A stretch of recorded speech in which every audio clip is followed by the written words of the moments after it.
everybody, and thank you for joining me again here at The Good Life with Steve. I'm Steve, of course. Who else would be here but me?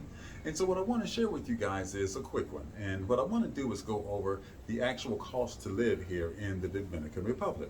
Now, this isn't a cost of living video because everybody's life is different, so everybody's cost of living is going to be altered here and there depending on what your habits are. Maybe you fish, maybe you hunt, maybe you collect coins, I don't know, race cars, motorcycles, whatever. But all of those things add into your cost of living. And so whatever your hobbies are, whatever your vices are, then that's going to drive that up a little bit.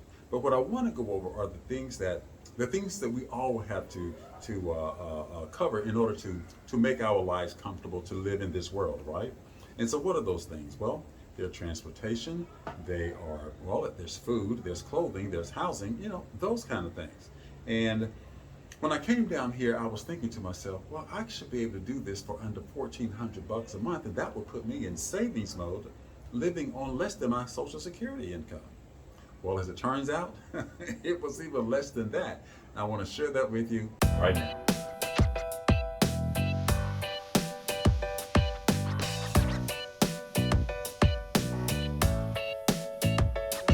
At here is a spreadsheet, and what I do is I used to do these all the time, and when I got down here I was ripping and running like a chicken with my head chopped off and trying to keep up with things, find a place to live, buy appliances, furniture, everything. The kitchen is just crazy, right? So it was really difficult to track my cost of living because I had all of the startup costs. And so whenever you move from one country to another, you're going to have that. Even if you ship all of your things or as much as you can, I shipped nothing, right? So I had to start from scratch. And so there is a cost to move, and that hits for around 10, 12 grand. But once you get all that behind you, then you can start to look at what your cost of living is, and what you're looking at is a spreadsheet that I use. Now, again, I got here in March. I didn't do it in March, and I got moved in April.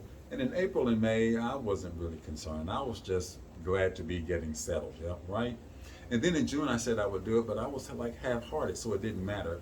And so after I kind of lost track, I said, okay, I can't do this again in July. That's too many months without me tracking, so I had to get serious. So getting serious, I'm able to share with you what my cost to live here in the Dominican Republic is.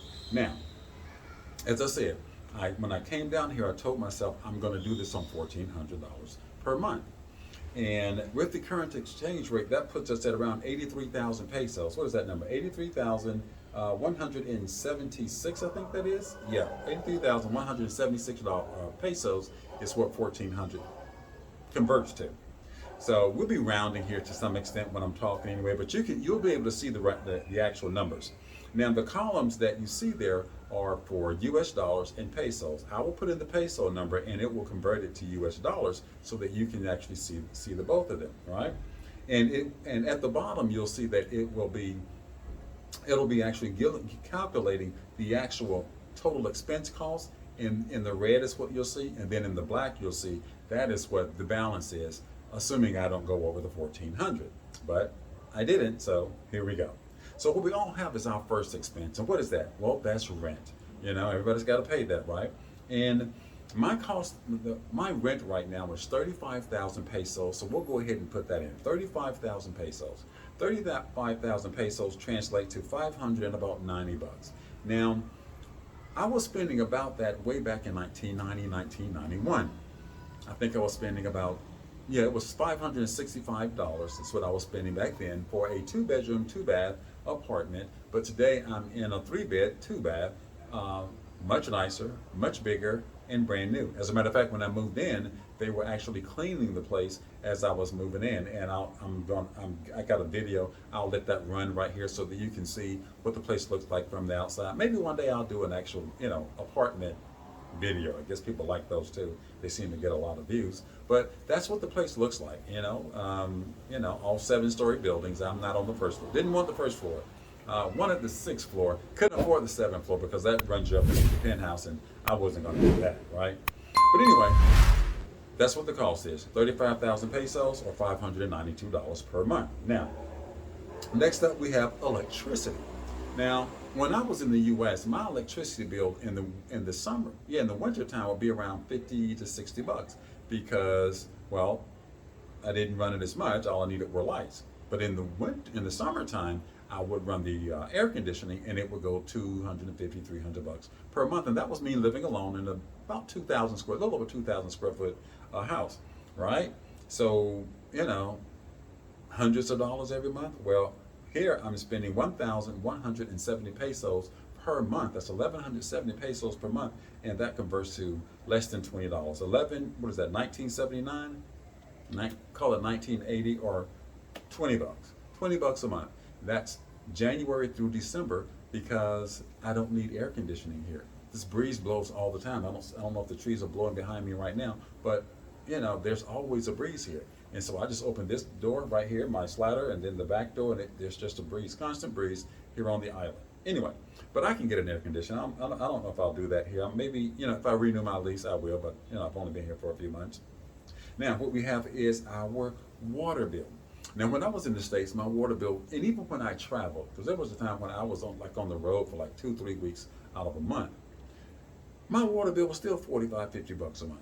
But here, my water bill is 317 pesos. We'll put that in right here, and that converts to $5.36. $5.36. I can't even. I wish I could pay it in advance because it's such a small amount, but they won't let you because they don't know what it's going to be the next month, or the next month. So I just have to pay it. But I pay it online, $5, no big deal. But yeah, that's small. Coming up next, we have gas, to cook your food, to dry your clothes, to heat your water, right? When I was at home, in the summertime, my gas bill was pretty low, 35, 40, 50 bucks. But in the wintertime, when I had to heat the house with those vaulted ceilings, all the heat goes up first before you can cool the bottom half of the house. Excuse me. I was spending $200, $300, sometimes $400 a month to warm my home. Here, we'll put the number in, and let's see, the gas bill, 2,004 pesos. That comes to $33.90 per month. $33 month, January, month over month, January to December, $33. And why? Because the temperature is pretty much the same year round. This is the middle of, we're in August. That's supposed to be about the hottest month, at least it was back in Atlanta. And I'm sitting outside, it's nice and cool, and been walking around all day outside. So yeah, I'm digging this. Let's go to our cell phone bill. And I have my cell phone service with a company called Claro. There's Claro and there's Altice. I heard Claro's better, some say Altice better. I don't know. I chose Claro because they were right down the street from the hotel when I got here, right? So I just switched over and used that. But anyway, when I was at home, my Verizon bill was always $55 per month for unlimited everything. And now that I'm here, my Claro bill is 1,085 pesos. Am I looking at that right? Yep, 1,085 pesos per month. And what does that translate to? $18.35. One fifth for my internet or my cell phone service.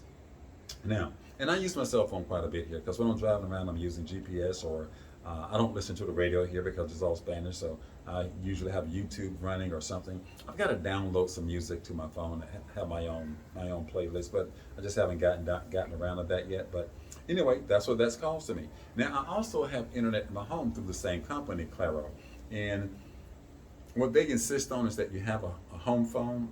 I don't know why. I guess they got to make money, right? So it includes my home phone, but my internet is 5G, and then there's a second band, which is 2.4G. But my internet here is better than it was at home. I'm not exaggerating.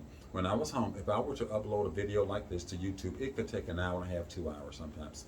There were times it took all day.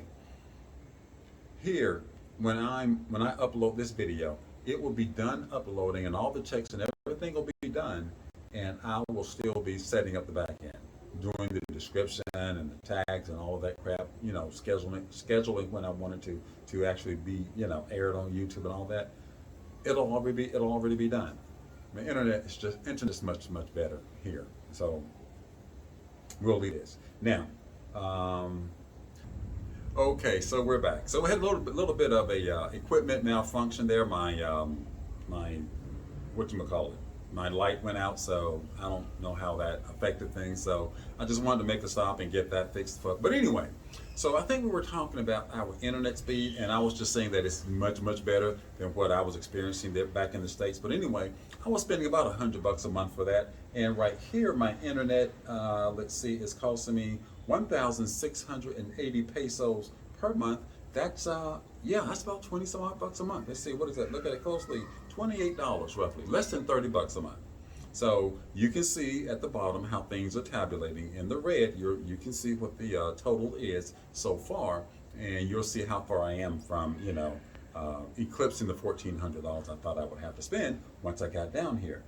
Moving right along, petroleum. You got to put gas in your car, right? Now, I don't drive as much as I used to, and gas down here is expensive. All petroleum items down here are, plastic is expensive. Like, just an aside, I go to the store, I'm looking for tumblers, like plastic tumblers versus glass tumblers to drink from. The glass is cheaper than the plastic. I just thought that was weird, right? But all things that are petroleum based down here are expensive because I guess they don't produce petroleum, so you gotta spend more for it. Either way, I bought 3 tanks of gas for the month of July, and let's put this in at 9,406 pesos, 0.74. That comes to $159.44 in gas. So yeah, I was spending that a week back home. No joke, no joke. But then I was working in a lot more, driving around the city of Atlanta, and Atlanta's, it's spread out, so it's like 40, 50 miles from one end to the other of Fulton County, so it's huge. So there's that. So 6 on one hand, half a dozen on another on that one, because I'm just not driving as much. Now, dining out. I eat at home most of the time because I just prefer to. I mean, going out and eating dinner and that kind of thing, that's nice, but I like eating at home. I like cooking my own food. I like knowing what I'm eating. But I do get out from time to time and eat. And this was a trip, let's go ahead and put this in. 3,000 pesos came to $50.74. Went to a really nice restaurant there. I don't know what I had. I think I had the fajitas, and she had the, I think she had salmon, salmon. However people are, I say salmon because there's an L in the word, so I'm pronouncing the L. Salmon, right? She had salmon, and really nice restaurant right there on the beach, very nice. But anyway, 50 bucks. 50 bucks. I know I would have spent a heck of a lot more than that back at home. It would have cost well over $100 and change to have that same meal to go at a nice restaurant back home. But 50 bucks, that's all, But anyway, let's keep it moving. Entertainment. I use cash for that, guys, right? And actually, I think I used cash. Did I use cash? Yeah, actually, I think I spent cash when we went out to eat. And generally, what I do is once I'm paid, I just draw out whatever I'm going to use, ripping and running around town, and most of these things I can just pay with cash because I'm like at Claro, where the phone and thing is. I'm there 2 or 3 times a week because it's right there inside the grocery store, right? But I pay it in advance, But anyway, so. Entertainment, I'll just pay that for cash out of my pocket. I don't need to, and miscellaneous stuff like buying a Coke or a Snickers candy bar, I don't need to put that all in here, right? That's money out of my pocket, and I know I'm not going over because I have money left over at the end of the month because I draw the cash out and I just use whatever I need to use to cover this stuff and anything else I have. Anyway, moving right along. Medical. Now, I did have one, and I'm going to do a medical video for you guys just so you know what it's like. But and you'll be pleasingly surprised. So we'll just kind of give you a heads up on that. So there's a reason to like, share, and subscribe to this video, right, and to this channel. Anyway, medical. I had one visit because I had medical treatment back. Or I went to see a doctor, not nothing really big, but anyway, back in June, and so. She wanted me to go after I had, got my test done. She wanted me to go back a couple of weeks later and get my glucose checked because it was right about borderline of what do they call it, pre-diabetic, right? So I had to go back. No appointment. You just walk in. They see you. They draw your blood. They do everything they need to do, and I think I was out of there in about an hour and a half. No, an hour, not an hour and a half, about an hour, maybe less. But let's put that in. It was 793 pesos, guys. That comes to $13.41. Now you go anywhere in the U.S. and try to get your blood drawn, right? And they do a A1C test to check your glucose level and all that stuff, right? It ain't gonna be nothing like $13. Might be more like 1,300, but certainly not 13.41. But that's what that was. Next up, we have groceries because a man's got to eat. Now, I know how it is at home. I know people are spending crazy amounts of money for eggs and all of that stuff. All of the craziness that's going on at home, people are just trying to make it. No, not here. I spent 9,564 pesos. Let's make it 95.65.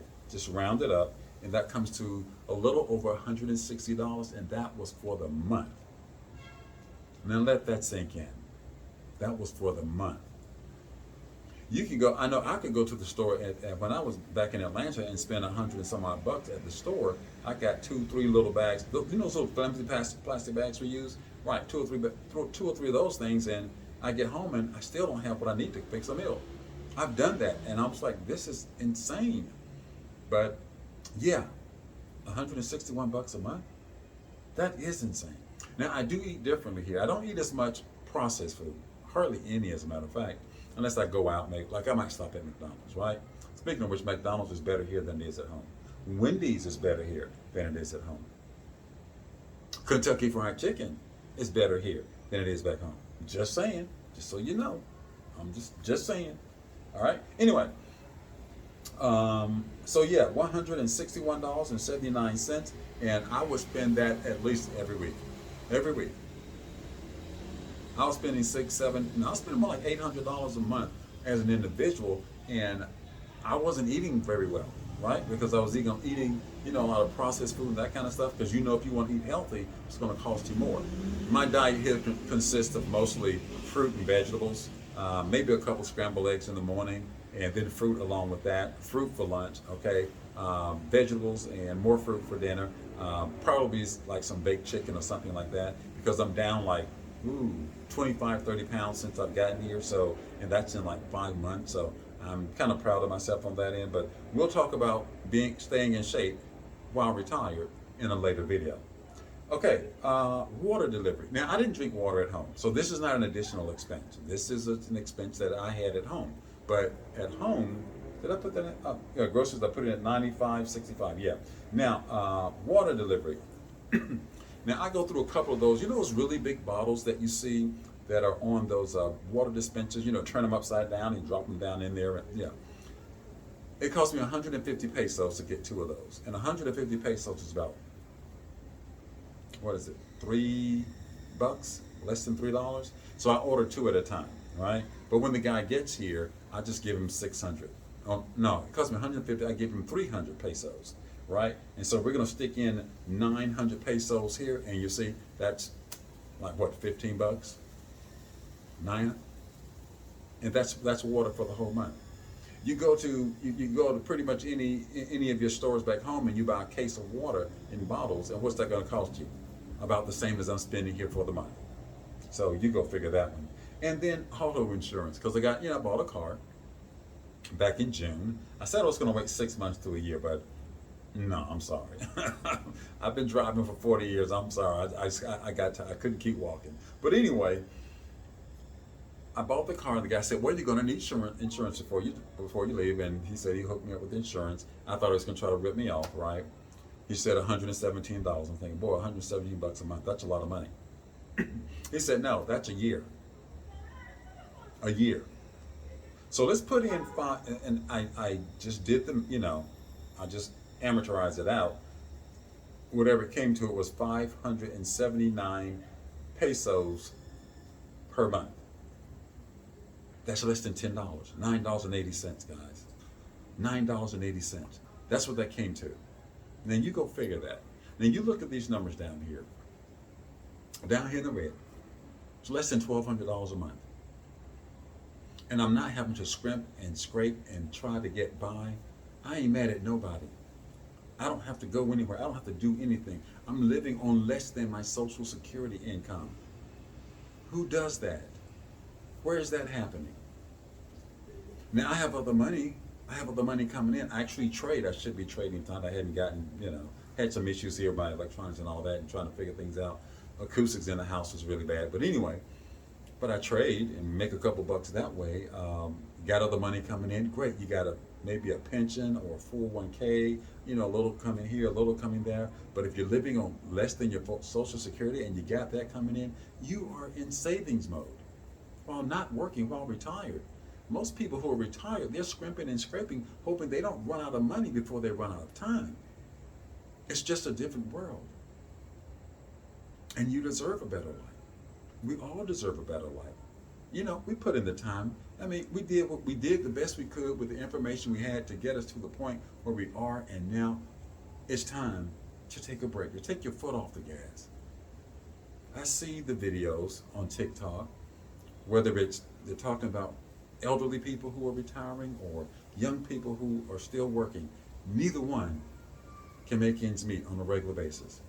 And we're talking better than 80% of the people. As a matter of fact, I saw something just the other day was talking about how 64% of Americans, after they get paid, they pay all their bills and then they're broke. They're literally living paycheck to paycheck. They got enough money to put some groceries in the refrigerator, put some gas in the car, and get back and forth to work until the next payday so they can just do it again. They're working so that they can pay everybody else except themselves. What kind of life is that? What have we signed up for? I don't think it was that. At least we didn't know we were, but that's how it ended up. And we don't have to live like that. You don't have to live like that. Listen, if you're retired and you got a little something coming in on the side, maybe you have a house you have rented out, or maybe you have a pension, or whatever it is, you got a couple bucks coming in, and you can stack that on top of your Social Security. Social Security being on the average $1,900 a month, and you're sitting here living on less than actually less than $1,200 a month, with all of your bills paid, and then you got a little walking around money too. Come on. What are we waiting for? Why are we living like that? If you're retired, you don't have to live that way. My brothers and sisters, those of you who are still in the grind, still out there hustling to make it happen every day, every week, every month, to feed the children, to pay the mortgage, to pay the utilities, put insurance on the car, gas in the car, do all of these things. You got eight, nine bills to pay, and you still haven't bought a morsel of food. There's a better life. There's a better life for all of us. I call it the good life because it's a good life for me. Listen, I have been through it, right? And I don't even think I think I skipped pharmacy on here, but it's in the spreadsheet, and so forgive me. But I skipped pharmacy on here. Heck, I had a heart attack with 9 bypasses, plus a widowmaker. A widowmaker, you got an 11% chance of survival behind that. And after all of that, I went out and had a stroke too. Come on, widowmaker, what are you trying to do? I'm kicking your tail right now. I'm winning. But at the same time, it hit me, and I thought, it could have ended right there. I could have ended the game while I was still in the grind. I don't want to leave it all on that field. I have another field I want to leave on, and that's this one, the good life, a better life, and you deserve it too. And so if you're out there grinding, in your 30s, 40s, 50s, you're trying to figure it out, and I know a lot of people are. Listen, you don't have to come here. I'm in the Dominican Republic. You may want to go to the Virgin Islands. You may want to go to Costa Rica, or look, people are in Mexico, Merida, Mexico, living it up. Less expensive than it is here. Hot, extremely hot. So I can't do the heat, but still living well. Costa Rica, Belize, Ecuador, and I need to do a video on the top 3 places just here in the Caribbean and in Central and South America. The top three places that we can retire in and live a better life, and not have to worry so much about the grind and the hustle and the man knocking on the door asking us for more money. There's a better life for us. And I'm demonstrating that, I hope, for you right here. So please like, share, and subscribe to this channel. Share it with someone who needs a better life outside of yourself, because you do too. But I want to thank you for joining me. And I don't know who you are, where you are, what your hopes and dreams are. But I know you deserve a good life, because you and me, we are fearfully and we are wonderfully made. in the image of the Most High, our Creator. So thanks for joining me. God bless. And until next time.